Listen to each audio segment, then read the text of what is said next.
Hola, ¿cómo les va? Hola, ¿me escuchan bien?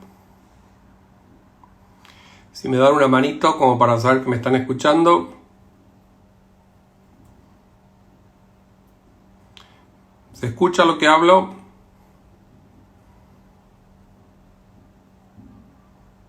Gracias, Martín. Bueno, estamos conectándonos. Gracias, Mabel. Gracias, Reja. ¿Cómo les va? ¿Cómo les van ahí, Albert? Muy bien. Bueno, esta es la primera vez que hacemos un Instagram Live desde la Asociación Argentina de Alergia. Y el objeto de esto es conmemorar y concientizar sobre este día, que es el Día Mundial sin Tabaco. La Organización Mundial de la Salud ha determinado que hoy se conmemore un día para concientizar y para informar sobre el hábito del tabaco. El hábito del tabaco genera más de 8.000 muertes por año, casi 23 millones de dólares se invierte por día en esta sustentación de este hábito, y las enfermedades que están relacionadas con el hábito tabáquico son muchísimas, y desde nuestro lugar de Asociación de Alergia es importante empezar a hablar y concientizar sobre la supresión del hábito tabáquico. El tabaco es un tóxico, el humo del tabaco tiene muchísimos miles de componentes inflamatorios que inflaman la vía aérea y producen diferentes enfermedades. Una de ellas puede ser una complicación de los pacientes nuestros, que es el asma, y todas las otras que vamos a ir charlando durante esta media hora de Instagram, para la cual voy a tener unos invitados. Quisiera que el primer invitado que teníamos planeado me pida integrar el chat. Así que, doctora Yáñez, la estoy esperando para poder empezar a hablar de asma y la relación que tiene con el hábito tabáquico.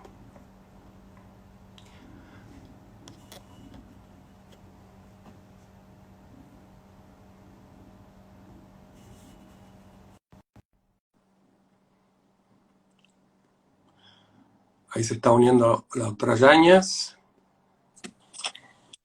Hola, Naí. Hola, hola Pablo, ¿cómo estás? Bueno, un gusto. Bueno, bienvenido a esta iniciativa y gracias por la invitación de la Asociación Argentina de Alergia. Bueno, muchas gracias por participar, inclusive un día domingo, que a pesar de que estábamos todos descansando, es bueno hablar un poco de este hábito tan tóxico y tan perjudicial, y sobre todo en las enfermedades que a nosotros nos competen. Vos sos un especialista de tratar pacientes con asma, y quisiera que nos cuentes qué problemas trae el tabaco en relación al asma bronquial.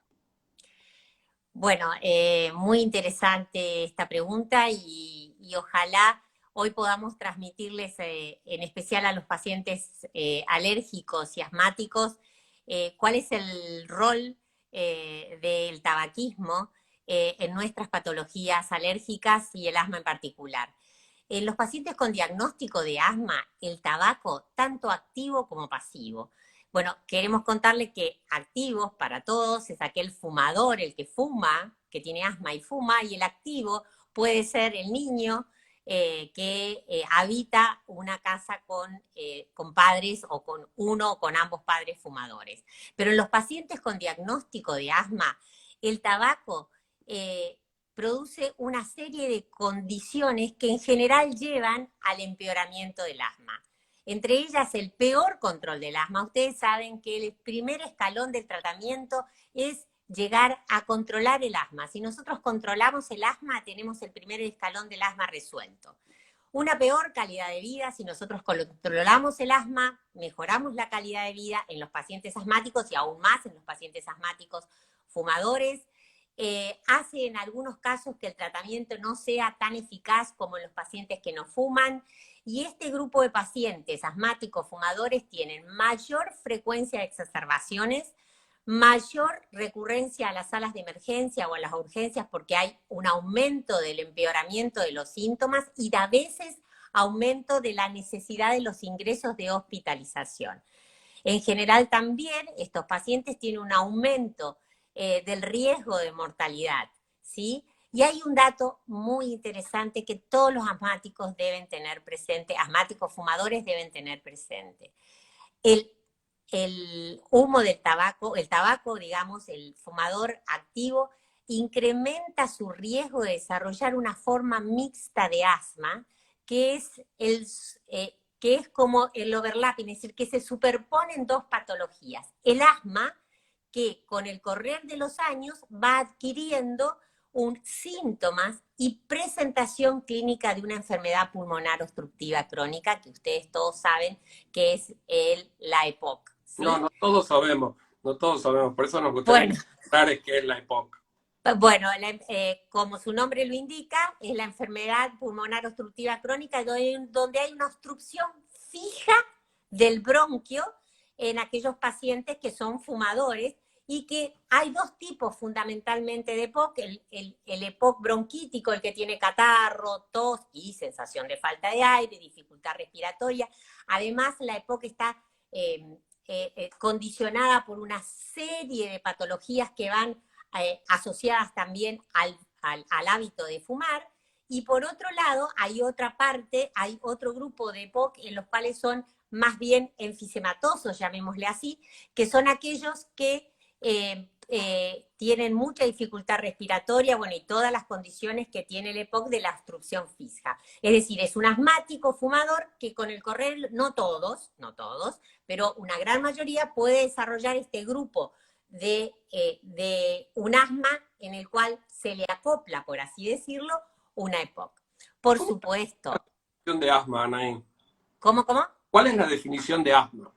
Bueno, el asma es una enfermedad inflamatoria crónica del bronquio, que se caracteriza... Aquí tenemos una cosa muy importante, vos decís inflamatoria, y el hábito tabáquico es un gran inflamante, inflamatorio del pulmón. Entonces, si uno tiene asma sobre su estado inflamado de los bronquios, va a sumar un gran elemento que va a inflamar más este bronquio, que es el tabaco, ¿no? Sí, claro, y para esas dos enfermedades hay una condición que es el mejor tratamiento de la enfermedad pulmonar obstructiva crónica, y va a ser el mejor tratamiento del asmático no fumador, que es la cesación tabáquica. Es fundamental que nuestro mensaje hoy a aquellos asmáticos fumadores sea la cesación tabáquica, es decir, dejar de fumar. Bueno, muchísimas gracias, Anaí. Bueno, un placer, y ojalá que nuestro mensaje haya llegado a todos desde la Asociación Argentina de Alergia. Bueno, hoy vamos a tratar de hablar un poco de todas las enfermedades que están relacionadas con el asma, por eso te voy a despedir a vos y vamos a tener a otro de nuestros colegas y amigos que nos va a hablar un poco de las otras enfermedades, así que te pido que te... Exactamente. Ahora le pido a nuestro colega, a Maxi Gómez, si nos puede mandar la invitación para que nos podamos unir a él y nos cuente de todas las enfermedades que están relacionadas con el asma, con el hábito tabáquico, más allá del asma bronquial. Ahí está Maxi.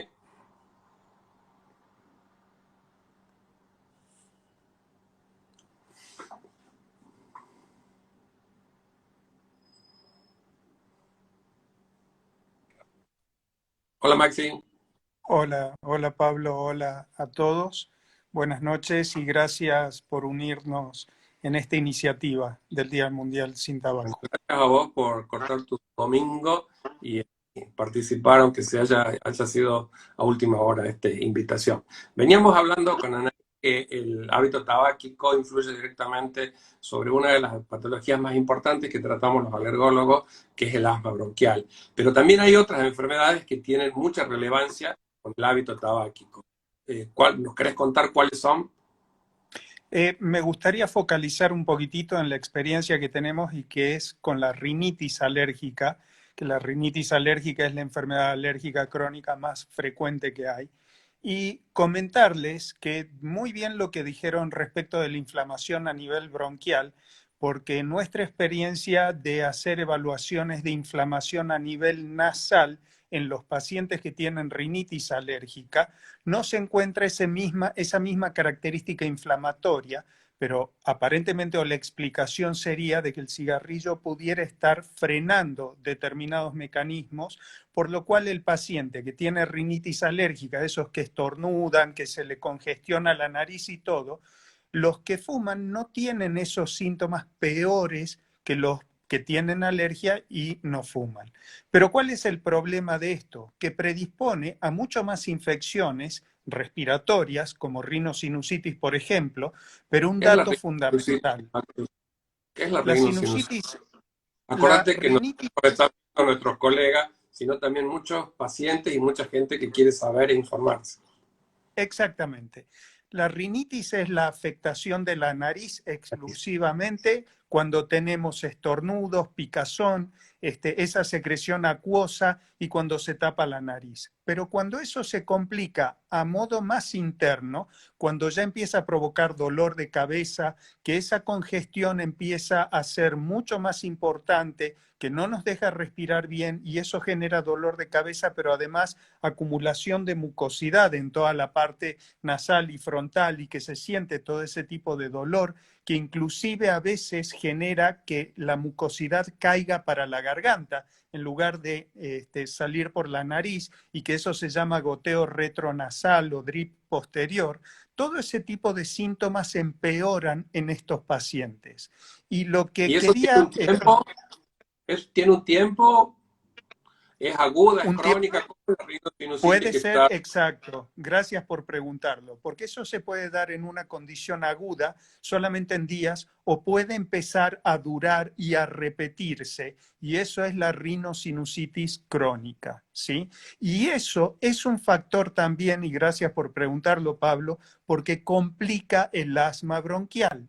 Y una de las cosas que más me gustaría que quedara como mensaje es que los pacientes que tienen rinitis, esta alergia nasal, y fuman, tienen muchísimo más riesgo de desarrollar asma, de que tengan asma posteriormente por el hábito de tabaco. Empeora mucho su riesgo. Es el mensaje más importante que me gustaría dar, que aumenta el riesgo de que desarrollen asma de nuevo, o sea, que no tenían asma y por tener rinitis y fumar, tienen un riesgo de desarrollar asma y que esa rinitis se puede convertir en rinosinusitis, se puede cronificar y todo eso complicar la parte respiratoria baja también. ¿Y cuál sería una de las complicaciones de la rhinosinusitis crónica? Más allá de que aparezca asma. Existe el tema de la poliposis, pero eso no está demostrado que haya sido condicionado por el tabaco exclusivamente. Se puede dar la poliposis, la rinosinusitis con poliposis sin que necesariamente exista el tema del tabaco, ¿sí? Pero lo que sí está demostrado y en relación al tabaco, que es lo que nos ocupa hoy, es que aumentan las posibilidades de infecciones respiratorias. Por tanto, la posibilidad de que esa rinosinusitis, que además de que se vuelve crónica, tenga infecciones repetidas, necesidad de antibióticos a cada rato y tratamientos mucho más prolongados.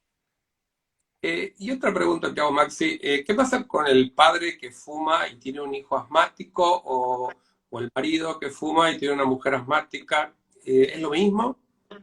En realidad, el fumador pasivo, que muy bien lo explicó Anaí, también tiene un riesgo mayor de que empeore todo esto. Hay estudios que demostraron de que los hijos sufren esa posibilidad de ser fumadores pasivos, o sea, cuando los padres fuman, está demostrado que inclusive cuando la madre al estar embarazada fuma, condiciona a su bebé a que desarrolle asma posteriormente y hay hasta estudios muy interesantes que si los abuelos, la abuela fuma y la madre está embarazada, el nieto que viene lo puede llegar a sufrir. Y una de las cosas que también debemos remarcar en estos fumadores pasivos, que lamentablemente no tienen la culpa, es que son más resistentes al tratamiento. Toda la medicación para el asma tiende a tener menos resultados en los pacientes estos que están expuestos sin quererlo de forma pasiva. Y vos sabés que uno de los motivos, de los lemas de esta campaña de este año es evitar el consumo en las personas jóvenes. Y se ha visto que la industria tabacalera invierte casi 9.000 millones de dólares anuales para estimular el consumo. ¿Qué pasa cuando uno empieza a fumar de joven o de niño? Lamentablemente, y eso tenemos datos, tristes datos, de que alrededor del 10% de los adolescentes ya fuman de manera regular. Esto quiere decir que lamentablemente, Pablo, con todas estas consecuencias nefastas que estamos diciendo, aún así estas campañas logran tomar estos adolescentes y los convierten en fumadores activos en forma regular. Es muy triste esta situación porque logran su cometido de que ya a los 12, 13 años, el 10% de nuestros adolescentes ya fuman de manera regular, diariamente. Bueno, muchas gracias, Maxi, ha sido muy bueno tu aporte. Vamos a tener otro invitado que nos va a ampliar un poco más, así que te pido que nos dejes lugar a nuestro siguiente invitado. Muchas Gracias, Maxi. gracias. Gracias a ustedes.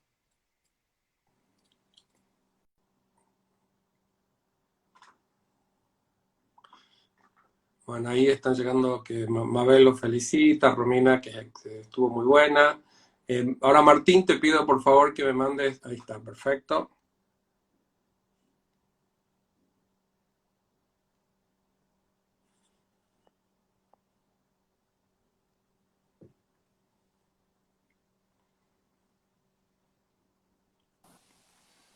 Hola, Martín, ¿cómo estás? Pablo, ¿cómo estás? Te agradezco Bien. mucho la posibilidad de hacerme poner camisa, porque estoy tan acostumbrado a estar de ambo en este tiempo que hacía 2 meses que no ponía camisa. Bueno, te agradezco que hayas Gracias, tenido gracias por la invitación. la voluntad de un día domingo cortarlo para charlar acá en el Instagram desde la Asociación de Alergia. Eh, eh, a vos te quiero preguntar, Martín, fundamentalmente porque desde todos los días seguramente vos también recibirás en tu consultorio las preguntas que los pacientes que fuman tabaco dicen, no, he suspendido mi cigarrillo y ahora fumo cigarrillo electrónico. ¿Qué es lo que pasa? ¿Qué es lo que sucede con eso? ¿Es el mismo riesgo? El, bueno, las Me parece que va. las nuevas modas, ¿me escuchás ahí bien? Sí, perfecto, perfecto. Bien, el cigarrillo electrónico es una años empezó en Estados Unidos, en Europa, y que, bueno, se fue popularizando a través justamente de lo que decía Maxi y lo que decías vos, del apoyo o sea, atrás de los cigarrillos electrónicos está la industria tabacalera, o sea, cambiaron una forma de consumo, que es el tabaco tradicional, por una forma más moderna, digamos, nueva de consumo, que son los cigarrillos electrónicos y sus distintas formas, porque no es solamente el electrónico, sino están los vapeadores y demás. Lo que ha aparecido aquí, perdón. ¿Y cuál es la diferencia entre cigarrillo electrónico y vapeadores? Básicamente los dos generan vapor, pero lo que cambia es el mecanismo por el cual se genera el vapor. En uno se genera de manera electrónica a partir de una ruptura de una cápsula, que es el cigarrillo electrónico, y los vapeadores lo que hacen es calentar un líquido que está contenido en su interior y a partir de eso generan vapores. El problema de todo esto, por lo cual hoy se conmemora el Día Mundial Libre de Tabaco, pero también hay que incluir y se incluyen los vapeadores, o los cigarrillos electrónicos en cualquiera de sus formas, porque justamente es una forma de exposición a sustancias tóxicas que en muchos casos tienen nicotina, que es lo que engancha a las personas en su nivel, digamos, lo que mantiene su adicción, y que justamente el problema que tiene es que además se ha demostrado que induce riesgos y enfermedades propias. Y todavía no se sabe qué tipo de riesgo tiene con relación, por ejemplo, al cáncer o otras enfermedades como cardiovasculares a lo largo del tiempo. En resumen, los cigarrillos electrónicos y sus modalidades distintas es una nueva forma de consumo que ha ocupado lugar a personas que antes fumaban y ahora se pasaron a pero el problema más grande que tiene es que en algunos países se lo utiliza como una forma nueva para empezar a consumir. O sea que se ha introducido en la adolescencia y muchos chicos comienzan a vapear o empiezan a usar electrónicos por moda, por verse, digamos, cool y cosas así, se enganchan con una adicción y luego esa adicción perdura en el tiempo o pasa a formas peores. En Estados Unidos hay estudios donde demostraron que los chicos que a una edad más adulta consumen marihuana y otras sustancias adictivas, empezaron por algún medio.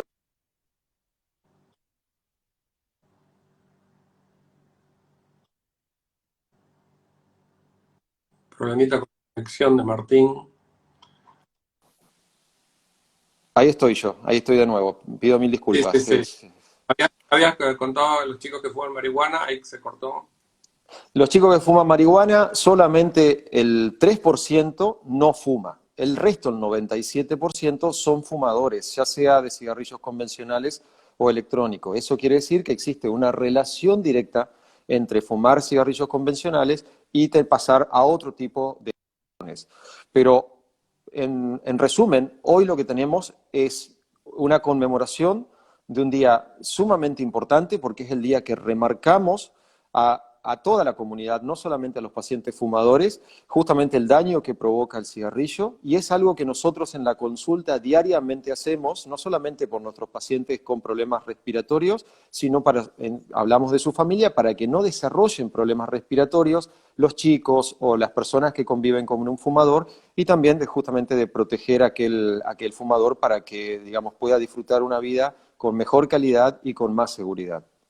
Vos, Martín, aparte de especialista en alergia, sos neumonólogo. Y hay una enfermedad muy asociada con el hábito tabáquico, que ya contó también en parte Anaí, que es la EPOC. ¿Vos nos podés ampliar un poco más con respecto a la relación tabaco y la EPOC? Sí, por supuesto. El 95% de las personas que desarrollan esta enfermedad fuman o han estado expuestos a humo de tabaco, la gran mayoría. En algunos lugares del norte del país o en algunos lugares donde se cocina con leña, por ahí hay personas que lamentablemente se enferman, pero por exposición a humo dentro de las casas. Pero lo que hoy nos atañe es justamente aquellas personas que se enferman por el humo de tabaco. El humo de tabaco genera un proceso inflamatorio, como bien decían ahí. Ese proceso inflamatorio se mantiene a lo largo de los años mientras uno va fumando, y ese daño que provoca a nivel de los bronquios, que sería la vía aérea, y a nivel del pulmón, de la parte que nosotros le llamamos el intersticio, el alvéolo, ese cambio que se va generando, ese cambio estructural, va alterando con el tiempo la función de esos pulmones. Y eso desarrolla que esa persona, con el pasar de los años,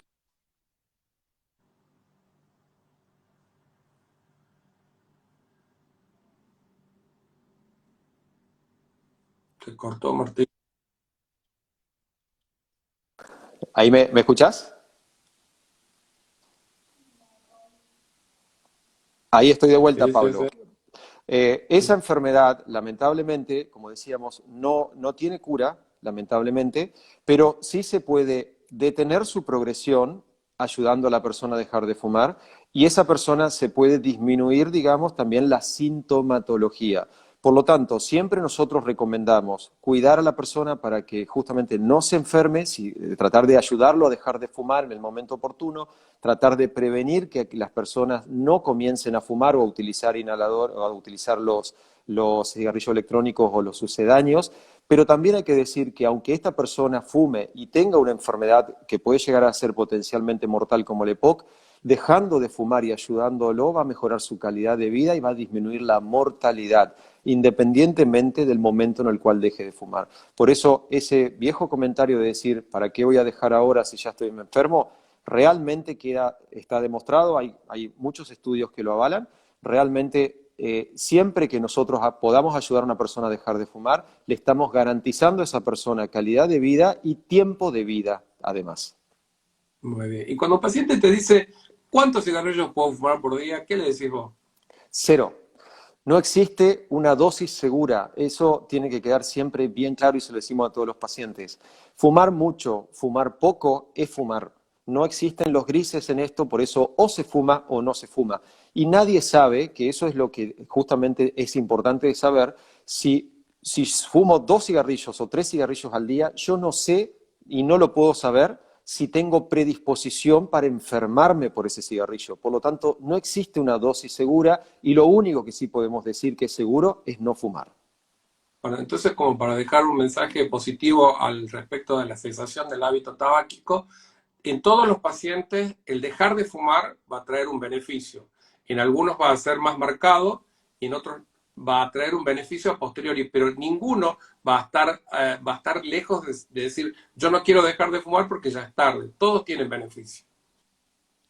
¿Es así? Completamente, es así. La mayoría de las veces nosotros nos encontramos con comentarios por ahí de pacientes y lamentablemente de médicos también que dicen no es el momento de dejar de fumar, dejémoslos para más adelante, fumar poco no hace nada. No, eso no es así. El mensaje siempre tiene que ser claro, no existe en esto un gris. El dejar de fumar siempre se acompaña de beneficios. Todos conocemos personas que han dejado de fumar. No es fácil dejar de fumar, por supuesto, uno tiene que entenderlo siempre y por eso es conveniente como médicos siempre hablar del problema, siempre hablar del cigarrillo y dar una ayuda con los comentarios. Pero el solo hecho de como médicos hablar del cigarrillo ya estamos ayudando porque estamos poniendo sobre la mesa un problema y está avanzando a nivel psicológico esa persona para empezar a pensar a dejar de manera seria. Cuando esa persona comienza a hacer las cosas con seriedad o pregunte con nosotros, nosotros podemos ayudarlos con los consejos. Y esa persona, al dejar de fumar, se va a sentir beneficiada en muchísimos aspectos que ya son claros, pero si tenemos que nombrar uno hoy se va a sentir mejor, va a tener control de su propia vida, se va a sentir mejor con respecto a disminuir las posibilidades de infecciones, que eso está completamente mostrado, como decía Maxi, y un dato que no es menor, va a ahorrar muchísimo dinero, que ese es algo que hoy mucha gente por eso lo está buscando, porque es realmente caro también. No, y por eso las tabacaleras están buscando crear nuevos fumadores. Por eso empiezan direccionados a los niños las campañas con la gente joven, ¿no? Mire, Vos sabés que acá nos da media hora y no quiero que esto se nos corte. Antes de preguntarte si hay una relación entre la gente que fuma y la enfermedad COVID-19 que tanto nos preocupa. Está demostrado que sí, las personas fumadoras, independientemente si tienen o no una enfermedad provocada por el cigarrillo,